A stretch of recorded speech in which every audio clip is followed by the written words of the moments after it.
I talk show e i giornali dicono che i neorurali sono eremiti col pane fatto in casa. Cazzata gigantesca! Il vero neorurale usa la fibra, non solo il pollaio. Non è un ritorno al Medioevo, è un'evoluzione digitale. Fallo bene o tra 6 mesi rimpiangerai la città.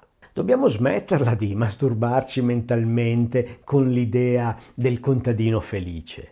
Hai presente quegli articoli patinati? Marco, 40 anni, ha lasciato la città.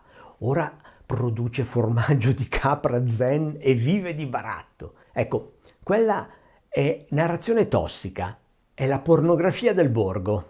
I giornalisti fighetti di città, quelli che il verde lo vedono solo a Villa Borghese o al Parco Sempione, adorano dipingere gli abitanti dei borghi come eremiti che hanno ritrovato l'anima spalando letame. Ti dicono che l'autoproduzione è la libertà. Ma lo sai cos'è veramente l'autoproduzione nel 2026?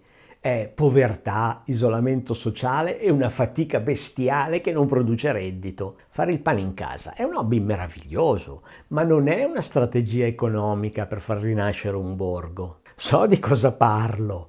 Se non mi conosci, nella descrizione c'è un link a un video che spiega tutto. Ah, già che ci sei, non dimenticare l'iscrizione al canale Rurale Digitale. Se hai passato i 40 anni, non puoi più giocare a fare il ragazzino che cerca l'avventura. Sei una persona che ha bisogno di sicurezze, di senso, ma anche di pagare le bollette. I neorurali veri, quelli che ce la fanno, non sono quelli che tornano al Medioevo, sono quelli che portano il futuro nel borgo. Il neorurale di successo è un ibrido, è uno che sa distinguere un vitigno da un rovo, certo, ma sa anche cos'è una VPN, come si gestisce un e-commerce, come si utilizza una cloud. Perché, vedi, la realtà che nessuno ti dice è questa. Il borgo non rinasce perché tu pianti 4 zucchine storte. Il borgo rinasce se tu ci porti competenze, tecnologia e fatturato.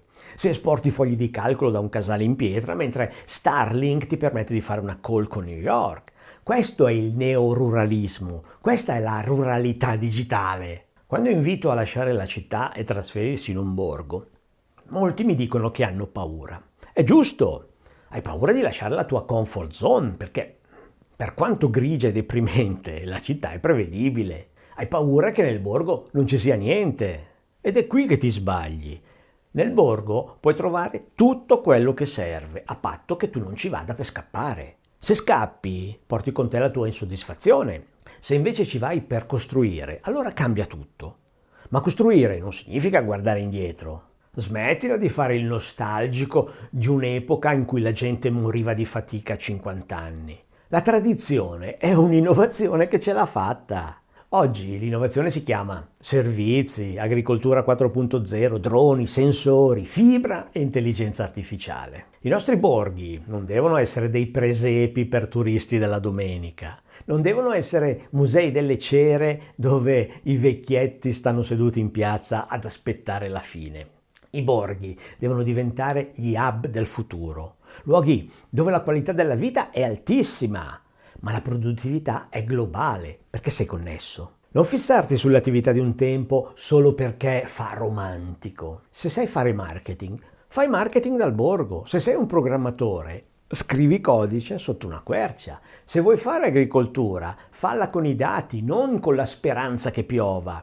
Il futuro non è tornare indietro, è andare avanti, portando il meglio di quello che abbiamo imparato, dove c'è spazio per respirare. Quindi, vuoi ancora cambiare vita?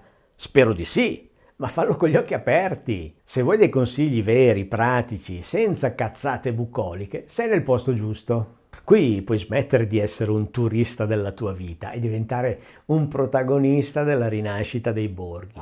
Iscriviti al canale Rurale Digitale, non dimenticare un mi piace, un commento per caricare l'hype e la condivisione su altri social.